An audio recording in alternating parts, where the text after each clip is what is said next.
আসসালামু আলাইকুম। আজ আমরা জানবো কাদরিয়া ভান্ডার বাবা সিরাজ আস্তানা মাজার শরীফে কিভাবে যাব। প্রথমে নারায়ণগঞ্জ চাষারা থেকে রিকশায় করে বন্দর টার্মিনাল ঘাটে আসব। বন্দরঘাট থেকে নৌকা অথবা ট্রলারে করে বন্দরঘাট পার হব।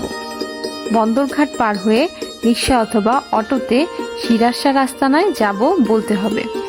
লোকাল অটোতে জনপ্রতি 20 টাকা ভাড়ায় দরবারের গেটে নামিয়ে দিবে। ঘাট থেকে 10 থেকে 15 মিনিট সময় লাগে দরবারে আসতে। এছাড়া যারা গাড়ি নিয়ে আসতে চান, ঢাকা থেকে আসতে হলে কাঁচপুর ব্রিজ পার হয়ে মদনপুর দিয়ে আসতে পারেন, সেটি অন্য একটি ব্লগে দেখিয়ে দিব।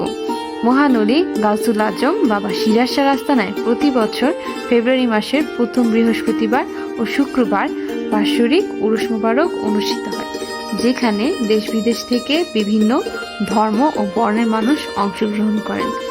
আপনারা সকলে কাদরিয়া ভান্ডার বাবা সিরাজ আস্তানায় আমন্ত্রিত।